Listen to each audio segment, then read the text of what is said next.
ರಾಜ್ಯದಲ್ಲಿ ಡೆಂಗಿ ನರ್ತನ ಜೋರಾಗಿದೆ. ಕಳೆದ ಬಾರಿಗಿಂತ ಈ ಬಾರಿ ಡೆಂಗಿ ಪಾಸಿಟಿವ್ ಕೇಸ್ಗಳು ದುಪ್ಪಟ್ಟಾಗಿ ದಾಖಲಾಗಿವೆ. ಈವರೆಗೂ ರಾಜ್ಯದಲ್ಲಿ 7,000 ಜನರಲ್ಲಿ ಡೆಂಗಿ ದೃಢಪಟ್ಟಿದೆ. ಡೆಡ್ಲಿ ಡೆಂಗಿಗೆ 6 ಜನರು ಮೃತಪಟ್ಟಿದ್ದಾರೆ. ಬೆಂಗಳೂರಲ್ಲೇ 1,908 ಪ್ರಕರಣಗಳು ದಾಖಲಾಗಿವೆ. ಬೆಂಗಳೂರು ಹೊರತುಪಡಿಸಿದರೆ ಚಿಕ್ಕಮಗಳೂರು ಹಾಗೂ ಮೈಸೂರಿನಲ್ಲೇ ಅತಿ ಹೆಚ್ಚು ಪ್ರಕರಣಗಳು ದಾಖಲಾಗಿವೆ. ರಾಜ್ಯದಲ್ಲಿ ದಿನೇ ದಿನೇ ಡೆಂಗಿ ಹೆಚ್ಚಳವಾಗ್ತಾ ಇದ್ರೂ ಬಿಬಿಎಂಪಿ ಅಧಿಕಾರಿಗಳ ನಿರ್ಲಕ್ಷ್ಯ ಮುಂದುವರೆದಿದೆ. ನೀರು ನಿಲ್ಲುವ ಜಾಗಗಳ ಸ್ವಚ್ಛ ಮಾಡುವುದನ್ನ ಮರೆತಿದೆ. ಇದರಿಂದ ಸಾರ್ವಜನಿಕರು ಪರದಾಡುವಂತಾಗಿದೆ. ಮಳೆಯಿಂದಾಗಿ ಜ್ಞಾನಭಾರತಿ ವಾರ್ಡ್ನಲ್ಲಿರುವ ರೈಲ್ವೆ ಕೆಳ ಸೇತುವೆಯಲ್ಲಿ ನೀರು ನಿಂತಿದೆ. ಅಧಿಕಾರಿಗಳ ವಿರುದ್ಧ ಸಾರ್ವಜನಿಕರು ಆಕ್ರೋಶ ವ್ಯಕ್ತಪಡಿಸಿದ್ದಾರೆ. ಅಂಡರ್ ಪಾಸ್ನಲ್ಲಿ ನೀರು ನಿಂತಿದ್ರಿಂದ ಸೊಳ್ಳೆಗಳ ಹಾವಳಿ ಜಾಸ್ತಿ ಆಗ್ತಾ ಇದೆ. ಇಷ್ಟಾದ್ರೂ ಅಧಿಕಾರಿಗಳು ಈ ಕಡೆ ತಿರುಗಿ ನೋಡ್ತಾ ಇಲ್ಲ ಅಂತ ಜನರು ಆಕ್ರೋಶ ವ್ಯಕ್ತಪಡಿಸಿದ್ದಾರೆ. ಬಡವರಿಗೆ ಸ್ಥಳೀಯವಾಗಿ ಆರೋಗ್ಯ ಸೌಲಭ್ಯ ಒದಗಿಸುವ ನಿಟ್ಟಿನಲ್ಲಿ ಸ್ಥಾಪಿಸಿರುವ ನಮ್ಮ ಕ್ಲಿನಿಕ್ಗಳಲ್ಲಿ ಮೂಲ ಸೌಕರ್ಯಗಳೇ ಇಲ್ಲದಂತಾಗಿದೆ. ಬೆಂಗಳೂರಿನ ಹಲಸೂರು ಜೋಗುಪಾಳ್ಯದಲ್ಲಿರುವ ನಮ್ಮ ಕ್ಲಿನಿಕ್ಗೆ ಹೋಗಲು ರೋಗಿಗಳೇ ಹಿಂದೇಟು ಹಾಕ್ತಾ ಇದ್ದಾರೆ. ಜೋಗುಪಾಳ್ಯದಲ್ಲಿರುವ ನಮ್ಮ ಕ್ಲಿನಿಕ್ನಲ್ಲಿ ಸೀಲಿಂಗ್ ಕಿತ್ತು ಬರ್ತಾ ಇದೆ. ಆಸ್ಪತ್ರೆಯಲ್ಲಿರುವ ರೋಗಿಗಳಿಗೆ ತಮ್ಮ ಮೇಲೆ ಎಲ್ಲಿ ಸೀಲಿಂಗ್ ಬೀಳುತ್ತೋ ಅನ್ನುವ ಭಯ ಶುರುವಾಗಿದೆ. ಅಷ್ಟೇ ಅಲ್ಲದೆ ಸರಿಯಾದ ವಿದ್ಯುತ್ ಸಂಪರ್ಕ, ಶೌಚಾಲಯದಲ್ಲಿ ನೀರಿನ ಸೌಲಭ್ಯವೂ ಇಲ್ಲದಂತಾಗಿದೆ.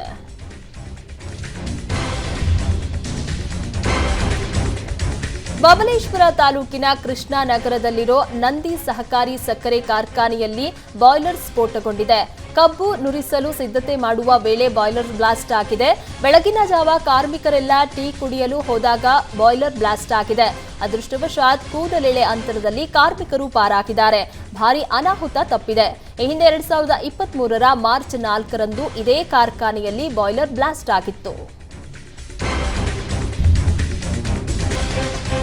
ರಾಯಚೂರು ಜಿಲ್ಲೆ ಮಾನ್ವಿಯ ಮೊರಾರ್ಜಿ ದೇಸಾಯಿ ವಸತಿ ಶಾಲೆಯಲ್ಲಿ ಮೊನ್ನೆ ವಿದ್ಯಾರ್ಥಿಗಳು ಅಸ್ವಸ್ಥಗೊಂಡಿದ್ರು. ಅಸ್ವಸ್ಥಗೊಂಡ ವಿದ್ಯಾರ್ಥಿಗಳನ್ನ ಶಾಸಕ ಹಂಪಯ್ಯ ನಾಯಕ್ ಭೇಟಿ ಮಾಡಿ ಆರೋಗ್ಯ ವಿಚಾರಿಸಿದ್ರು. ಈ ವೇಳೆ ಆಸ್ಪತ್ರೆಯಲ್ಲೇ ಅಧಿಕಾರಿಗಳನ್ನ ಶಾಸಕರು ತರಾಟೆಗೆ ತೆಗೆದುಕೊಂಡ್ರು. ಮಾನ್ವಿ ತಾಲೂಕು ಆಸ್ಪತ್ರೆಗೆ ಭೇಟಿ ನೀಡಿದ ಶಾಸಕ ಹಂಪಯ್ಯ ನಾಯಕ್ ಹಾಸ್ಟೆಲ್ ವಾರ್ಡನ್ ಹಾಗೂ ಶಾಲೆಯ ಮುಖ್ಯೋಪಾಧ್ಯಾಯರಿಗೆ ಬೆಂಡೆತ್ತಿದ್ರು. ಹುಡುಗರ ಜೀವಕ್ಕೆ ಬೆಲೆ ಇಲ್ವಾ, ಚೆನ್ನಾಗಿ ಊಟ ಕೊಡೋಕಾಗಲ್ವಾ ಅಂತ ಶಾಸಕರು ಏಕವಚನದಲ್ಲೇ ಕ್ಲಾಸ್ ತೆಗೆದುಕೊಂಡ್ರು.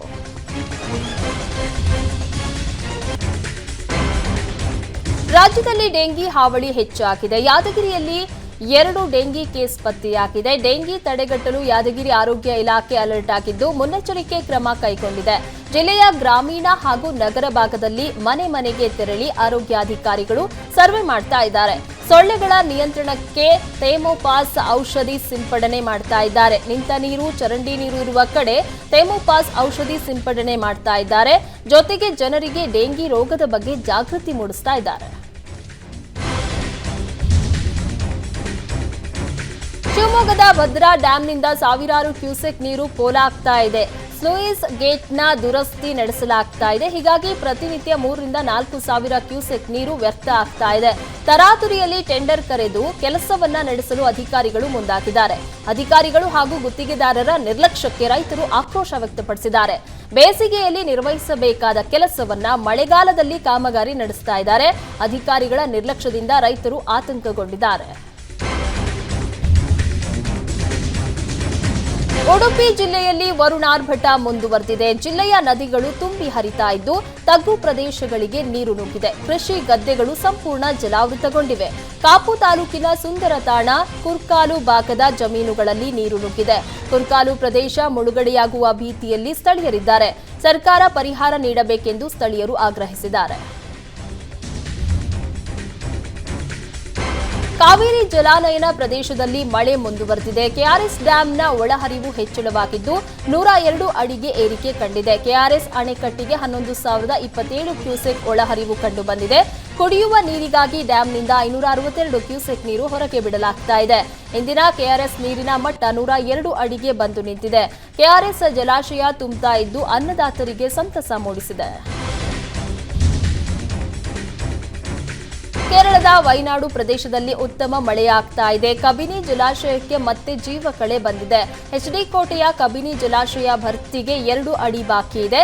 ಕಬಿನಿ ಜಲಾಶಯದ ಒಳಹರಿವು ಗಣನೀಯವಾಗಿ ಏರಿಕೆಯಾಗಿದೆ. ಶೀಘ್ರದಲ್ಲೇ ಕಬಿನಿ ಜಲಾಶಯ ಭರ್ತಿಯಾಗಲಿದೆ. ಕಬಿನಿ ಜಲಾಶಯದ ಗರಿಷ್ಠ ಮಟ್ಟ 2284 ಅಡಿಗೆ ತಲುಪಿದೆ. ಒಳಹರಿವು 5039 ಕ್ಯೂಸೆಕ್ ಹೆಚ್ಚಾಗಿದೆ. ಕರಾವಳಿ ಜಿಲ್ಲೆಗಳಲ್ಲಿ ಭಾರೀ ಮಳೆಯಾಗುವ ಸಾಧ್ಯತೆ ಇದೆ ಎಂದು ಹವಾಮಾನ ಇಲಾಖೆ ಮುನ್ಸೂಚನೆ ನೀಡಿದೆ. ಕರಾವಳಿ ಸುತ್ತಮುತ್ತಲಿನ ಜಿಲ್ಲೆಗಳಲ್ಲಿ 3 ದಿನ ಯೆಲ್ಲೋ ಅಲರ್ಟ್ ಘೋಷಣೆ ಮಾಡಲಾಗಿದೆ. ಕರಾವಳಿ ಜಿಲ್ಲೆಗಳಾದ ಉತ್ತರ ಕನ್ನಡ, ಉಡುಪಿ, ದಕ್ಷಿಣ ಕನ್ನಡ ಜಿಲ್ಲೆಗಳಲ್ಲಿ ಯೆಲ್ಲೋ ಅಲರ್ಟ್ ಘೋಷಿಸಲಾಗಿದೆ. ಮೀನುಗಾರರಿಗೆ ಸಮುದ್ರಕ್ಕೆ ಇಳಿಯದಂತೆ ಎಚ್ಚರಿಕೆ ನೀಡಲಾಗಿದೆ. ದಕ್ಷಿಣ ಕರ್ನಾಟಕದ ಜಿಲ್ಲೆಗಳಲ್ಲಿ ಕೆಲವೆಡೆ ಅಲ್ಪ ಪ್ರಮಾಣದ ಮಳೆಯಾಗುವ ಸಾಧ್ಯತೆ ಇದೆ. ಸಿಲಿಕಾನ್ ಸಿಟಿ ಬೆಂಗಳೂರಿನಲ್ಲಿ ಮೋಡ ಕವಿದ ವಾತಾವರಣ ಸೃಷ್ಟಿಯಾಗಿದೆ. ಸೌಪರ್ಣಿಕಾ ನದಿ ಉಕ್ಕಿ ಹರಿದ ಪರಿಣಾಮ ಉಡುಪಿಯ ನಾವುಂದ, ನಾಲ್ಪುಡ ಗ್ರಾಮಗಳು ಸಂಪೂರ್ಣವಾಗಿ ಮುಳುಗಡೆಯಾಗಿದ್ದವು. ಇದೀಗ 2 ಗ್ರಾಮಗಳಲ್ಲಿ ನೆರೆ ಇಳಿಮುಖವಾಗಿದೆ. ಮಳೆ ಕಡಿಮೆಯಾದ ಹಿನ್ನೆಲೆಯಲ್ಲಿ ನೆರೆ ಸಂಪೂರ್ಣ ಇಳಿಮುಖವಾಗಿದ್ದು ಸ್ಥಳೀಯರು ನಿಟ್ಟುಸಿರು ಬಿಟ್ಟಿದ್ದಾರೆ. ಒಮ್ಮೆ ಭತ್ತದ ನಾಟಿ ಮುಗಿಸಿದ್ದ ರೈತರಿಗೆ ಇದೀಗ ಮತ್ತೆ ಸಂಕಷ್ಟ ಎದುರಾಗಿದೆ. ಮಳೆ ಕಡಿಮೆಯಾಗಿದ್ರಿಂದ ರೈತರು ಮತ್ತೊಮ್ಮೆ ಭತ್ತದ ನಾಟಿ ಮಾಡ್ತಿದ್ದಾರೆ. ಮೈಸೂರಿನ ಎಚ್ಡಿ ಕೋಟೆ ತಾಲೂಕಿನ ದಮ್ಮನಕಟ್ಟೆ ಸಫಾರಿಗೆ ತೆರಳಿದವರಿಗೆ ಜೀವ ಹೋಗಿ ಬಂದಂತಾಗಿದೆ. ದಮ್ಮನಕಟ್ಟೆ ಸಫಾರಿ ವಾಹನದ ಮೇಲೆ ಒಂಟಿ ಸಲಗ ದಾಳಿಗೆ ಮುಂದಾಗಿದೆ. ಟೆಂಪಲ್ ಟ್ಯಾಂಕ್ ಬಳಿ ಒಂಟಿ ಸಲಗ ದಾಳಿಗೆ ಮುಂದಾಗಿದೆ. ಈ ವೇಳೆ ಸಫಾರಿ ವಾಹನದ ಚಾಲಕ ವಾಹನವನ್ನ ವೇಗವಾಗಿ ಓಡಿಸಿದ್ದಾನೆ. ಇದರಿಂದ ಭಾರೀ ಅನಾಹುತ ತಪ್ಪಿದಂತಾಗಿದೆ. ಇನ್ನು ಇದೇ ವೇಳೆ ಪ್ರವಾಸಿಗರಿಗೆ 2 ಹುಲಿಗಳು ದರ್ಶನ ಕೊಟ್ಟಿವೆ.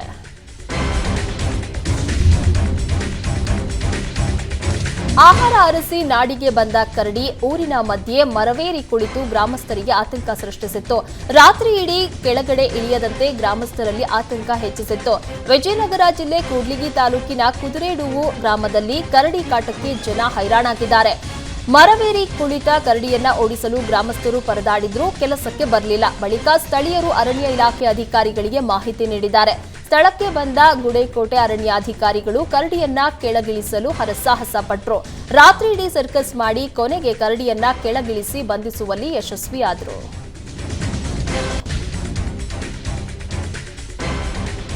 ಕುರಿ ಮೇಕೆಗಳನ್ನ ಕದ್ದು ಮೋಜು ಮಸ್ತಿ ಮಾಡ್ತಾ ಇದ್ದ 3 ಆರೋಪಿಗಳನ್ನ ಲಿಂಗಸೂರು ಪೊಲೀಸರು ಎಡೆಮುರಿ ಕಟ್ಟಿದ್ದಾರೆ. ರಾಯಚೂರು ಜಿಲ್ಲೆಯ ಲಿಂಗಸುಗೂರು, ಗಬ್ಬೂರು, ಮುದಗಲ್ ಭಾಗದಲ್ಲಿ ಕಳ್ಳತನ ಮಾಡಿ ತಲೆಮರೆಸಿಕೊಂಡಿದ್ದ ಆರೋಪಿಗಳ ವಿರುದ್ಧ 5ಕ್ಕೂ ಹೆಚ್ಚು ಪ್ರಕರಣಗಳು ದಾಖಲಾಗಿದ್ವು.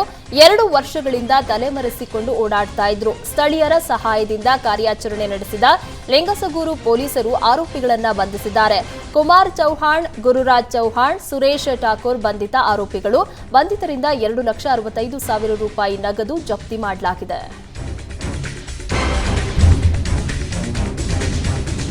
ಬಿಬಿಎಂಪಿ ಜಲಮಂಡಳಿ ವಿರುದ್ಧ ವೇಣುಗೋಪಾಲ ನಗರದ ಜನ ಪ್ರತಿಭಟನೆಗೆ ಮುಂದಾಗಿದ್ದಾರೆ. ಯಶವಂತಪುರ ವ್ಯಾಪ್ತಿಯ ದೊಡ್ಡ ಬಿದರಿನ ಕಲ್ಲಿನ ವೇಣುಗೋಪಾಲ ನಗರದಲ್ಲಿ ಕುಡಿಯುವ ನೀರು, ರಸ್ತೆ ಸೌಲಭ್ಯ ಕಲ್ಪಿಸದೇ ಇರುವುದಕ್ಕೆ ಸ್ಥಳೀಯರು ಪ್ರತಿಭಟನೆ ನಡೆಸಿದ್ರು. ಖಾಲಿ ಬಿಂದಿಗೆ, ಬಕೆಟ್ ಹಿಡಿದು ರಸ್ತೆಗೆ ಇಳಿದು ಪ್ರತಿಭಟಿಸಿದ್ರು. ಕುಡಿಯೋಕೆ ನೀರು ಕೊಡಿ, ಇಲ್ಲ ವಿಷಾನಾದ್ರೂ ಕೊಡಿ ಅಂತ ಮಹಿಳೆಯರು ಆಕ್ರೋಶ ವ್ಯಕ್ತಪಡಿಸಿದ್ರು. ಒಂಟಿ ಮನೆಗೆ ನುಗ್ಗಿ ಚಿನ್ನ ಕದ್ದಿದ್ದ ಖತರ್ನಾಕ್ ಕಳ್ಳರನ್ನ ಮಂಗಳೂರು ಪೊಲೀಸರು ಬಂಧಿಸಿದ್ದಾರೆ. ಉಳ್ಳಾಲ ತಾಲೂಕಿನ ಧರ್ಮನಗರದ ಶ್ರೀಧರ ಎಂಬುವವರ ಮನೆಗೆ ನುಗ್ಗಿದ ಕಳ್ಳರು ಚಿನ್ನ ಎಗರಿಸಿದ್ರು. ಆರೋಪಿಗಳಾದ ಶ್ರೇಯಸ್, ಪೃಥ್ವಿರಾಜ್, ತೌಸಿಫ್ ಬೆಳ್ತಂಗಡಿಯನ್ನ ಬಂಧಿಸಲಾಗಿದೆ. ಬಂಧಿತರಿಂದ 15 ಲಕ್ಷ ಮೌಲ್ಯದ ಚಿನ್ನವನ್ನ ಪೊಲೀಸರು ಜಪ್ತಿ ಮಾಡಿದ್ದಾರೆ. ಸಂಶೋಧಕರ ವಿದ್ಯಾರ್ಥಿ ನಿಲಯದಲ್ಲಿ ಆಕಸ್ಮಿಕ ಬೆಂಕಿ ಅವಘಡ ಸಂಭವಿಸಿದೆ. ಮೈಸೂರು ವಿಶ್ವವಿದ್ಯಾಲಯದಲ್ಲಿ ವಿದ್ಯುತ್ ಪೆಟ್ಟಿಗೆಯಲ್ಲಿ ಬೆಂಕಿ ಕಾಣಿಸಿಕೊಂಡಿದೆ. ಶಾರ್ಟ್ ಸರ್ಕ್ಯೂಟ್ನಿಂದ ಬೆಂಕಿ ಹೊತ್ತಿ ಹಾಸ್ಟೆಲ್ ತುಂಬಾ ಹೊಗೆ ಆವರಿಸಿದೆ. ಇದರಿಂದ ಗಾಬರಿಗೊಂಡ ವಿದ್ಯಾರ್ಥಿಗಳು ಕೂಡಲೇ ಹೊರಗೆ ಓಡಿ ಬಂದಿದ್ದಾರೆ. ಸ್ಥಳಕ್ಕೆ ಆಗಮಿಸಿದ ಅಗ್ನಿಶಾಮಕ ದಳ ಸಿಬ್ಬಂದಿ ಬೆಂಕಿಯನ್ನ ನಂದಿಸುವಲ್ಲಿ ಯಶಸ್ವಿಯಾದರು. ವೀಕೆಂಡ್ ಹಿನ್ನೆಲೆಯಲ್ಲಿ ಚಿಕ್ಕಬಳ್ಳಾಪುರದ ನಂದಿಬೆಟ್ಟಕ್ಕೆ ಪ್ರವಾಸಿಗರ ದಂಡೆ ಹರಿದು ಬರ್ತಾ ಇದೆ. ನಂದಿಬೆಟ್ಟಕ್ಕೆ ತೆರಳುವ ರಸ್ತೆ ಫುಲ್ ಟ್ರಾಫಿಕ್ ಜಾಮ್ ಆಗಿದೆ. ನಂದಿಬೆಟ್ಟದ ಮೇಲೆ ತೆರಳಲು ಆಗದೆ ಪ್ರವಾಸಿಗರು ಪರದಾಡ್ತಾ ಇದ್ದಾರೆ. ಇತ್ತ ನಂದಿಬೆಟ್ಟದ ವ್ಯೂ ಪಾಯಿಂಟ್ ಬಳಿಯೂ ಜನಸಾಗರ ಕಿಕ್ಕಿರಿದಿದೆ.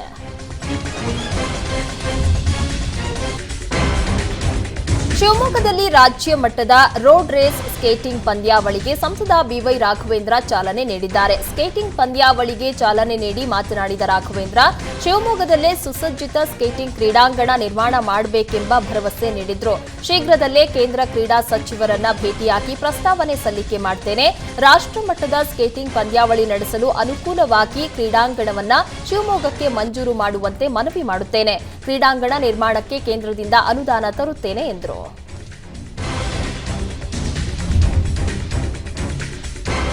ರೇಣುಕಾಸ್ವಾಮಿ ಕೊಲೆ ಪ್ರಕರಣದಲ್ಲಿ ದರ್ಶನ್ ಗ್ಯಾಂಗ್ ಜೈಲು ಸೇರಿ ಇಂದಿಗೆ 17 ದಿನ ಆಗಿದೆ. ಪ್ರಕರಣದಿಂದ ಜೈಲು ಸೇರಿರುವ ನಟ ದರ್ಶನ್ ಬಿಡುಗಡೆ ಆಗಬೇಕೆಂದು ಪತ್ನಿ ವಿಜಯಲಕ್ಷ್ಮಿ ದೇವರ ಮೊರೆ ಹೋಗಿದ್ದಾರೆ. ನಿನ್ನೆ ಆಷಾಢ ಶನಿವಾರ ಆದ ಕಾರಣ ಬಂಡಿ ಮಹಾಕಾಳಮ್ಮನಿಗೆ ವಿಜಯಲಕ್ಷ್ಮಿ ವಿಶೇಷ ಪೂಜೆ ಮಾಡಿಸಿದ್ದಾರೆ. ದರ್ಶನ್ ಹೆಸರಿನಲ್ಲಿ ವಿಶೇಷ ಪೂಜೆ ಮಾಡಿಸಿ ಪ್ರಾರ್ಥಿಸಿದ್ದಾರೆ. ರೇಣುಕಾಸ್ವಾಮಿ ಕೊಲೆ ಕೇಸ್ನಲ್ಲಿ ಜೈಲು ಸೇರಿರುವ ನಟ ದರ್ಶನ್ ಜೈಲಿನಲ್ಲಿ ತಮ್ಮ ತೂಕ ಇಳಿಸಿಕೊಂಡಿದ್ದಾರೆ. ಜೈಲು ಸೇರಿದ ಬಳಿಕ ದರ್ಶನ್ ಬರೋಬ್ಬರಿ 10 ಕೆಜಿ ತೂಕ ಇಳಿಸಿಕೊಂಡಿದ್ದಾರೆ. ಜೈಲಲ್ಲಿ ಕಾಲ ಕಳೆಯಲು ಪುಸ್ತಕದ ಮೊರೆ ಹೋಗಿದ್ದಾರೆ. ಇಂದು ಭಾನುವಾರ ಆಗಿದ್ದರಿಂದ ಯಾರಿಗೂ ಭೇಟಿಗೆ ಅವಕಾಶ ಇಲ್ಲದಿರೋದ್ರಿಂದ ಬೆಳಗ್ಗೆಯಿಂದ ದರ್ಶನ್ ಒಂಟಿಯಾಗಿ ಕೊಠಡಿಯಲ್ಲಿ ಪುಸ್ತಕ ಓದ್ತಾ ಇದ್ದಾರೆ. ಉಡುಪಿ ಜಿಲ್ಲೆಯಲ್ಲಿ ಕಳೆದ 4 ದಿನದಿಂದ ಸುರಿದ ಮಳೆಯಿಂದಾಗಿ ಸಮುದ್ರ ಪ್ರಕ್ಷುಬ್ಧಗೊಂಡಿದೆ. ವಿಶ್ವಪ್ರಸಿದ್ಧ ಮರವಂತೆ ಬೀಚ್ನಲ್ಲಿ ಪ್ರವಾಸಿಗರ ಹುಚ್ಚಾಟ ಹೆಚ್ಚಾಗಿದೆ. ಬೀಚ್ ಸೆಕ್ಯೂರಿಟಿ ಮಾತಿಗೂ ಬೆಲೆ ಕೊಡದೆ ಸಮುದ್ರಕ್ಕೆ ಇಳಿತಾ ಇದ್ದ ಪ್ರವಾಸಿಗರಿಗೆ ಸ್ಥಳೀಯ ಗಂಗೊಳ್ಳಿ ಠಾಣೆಯ ಪಿಎಸ್ಐ ಹರೀಶ್ ಆರ್ ನಾಯಕ್ ಸುರಕ್ಷತೆಯ ಪಾಠ ಮಾಡಿದ್ದಾರೆ. ಉಡುಪಿ ಜಿಲ್ಲೆಯ ಎಲ್ಲಾ ಬೀಚ್ಗಳಲ್ಲಿಯೂ ಪ್ರವೇಶ ನಿಷೇಧ ಹೇರಲಾಗಿದೆ. ಮಳೆಗಾಲದಲ್ಲಿ ಕಡಲಬ್ಬರ ಜಾಸ್ತಿಯಾಗುವ ಹಿನ್ನೆಲೆಯಲ್ಲಿ ಬೀಚ್ಗಳ ಬಳಿ ಹೆಚ್ಚಿನ ಗಮನ ಹರಿಸಲಾಗ್ತಾ ಇದೆ. ಅದರಲ್ಲೂ ಕೂಡ ಪ್ರವಾಸಿಗರು ಬೀಚ್ಗೆ ಭೇಟಿ ನೀಡ್ತಾ ಇದ್ದು ಎಚ್ಚರಿಕೆ ಫಲಕ ಇದ್ರೂ ನಿರ್ಲಕ್ಷ್ಯ ಮಾಡ್ತಾ ಇದ್ದಾರೆ. ವಾಲ್ಮೀಕಿ ಅಭಿವೃದ್ಧಿ ನಿಗಮದ ಅವ್ಯವಹಾರ ಪ್ರಕರಣದಲ್ಲಿ ಮಾಜಿ ಸಚಿವ ನಾಗೇಂದ್ರರನ್ನ ಬಲಿಪಶು ಮಾಡಲಾಗ್ತಾ ಇದೆ ಎಂದು ಗಂಗಾವತಿಯ ಶಾಸಕ ಜನಾರ್ದನ ರೆಡ್ಡಿ ಹೇಳಿದ್ದಾರೆ. ತನಿಖೆ ಯಾಕೆ ಇಷ್ಟು ವಿಳಂಬ ಆಗ್ತಾ ಇದೆ ಗೊತ್ತಿಲ್ಲ. ಹಗರಣದ ಸತ್ಯಾಸತ್ಯತೆ ಯಾಕೆ ಹೊರಗಡೆ ಬರ್ತಿಲ್ಲ.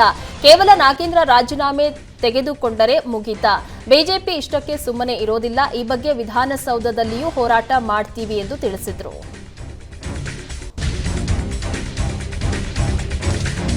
ವಿಡಿಯೋ ಮಾಡಿ ವಿಷ ಸೇವಿಸಿ ಗ್ರಾಮ ಪಂಚಾಯಿತಿ ಸದಸ್ಯ ಆತ್ಮಹತ್ಯೆಗೆ ಯತ್ನಿಸಿದ್ದಾರೆ.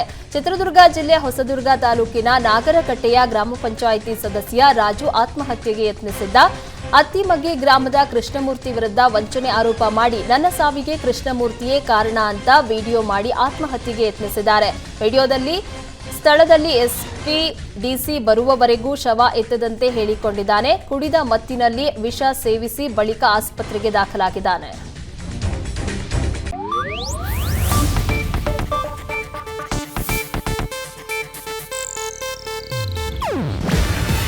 ಇದು ಏಷ್ಯಾನೆಟ್ ನ್ಯೂಸ್ ನೆಟ್ವರ್ಕ್ ಪ್ರಸ್ತುತಿ.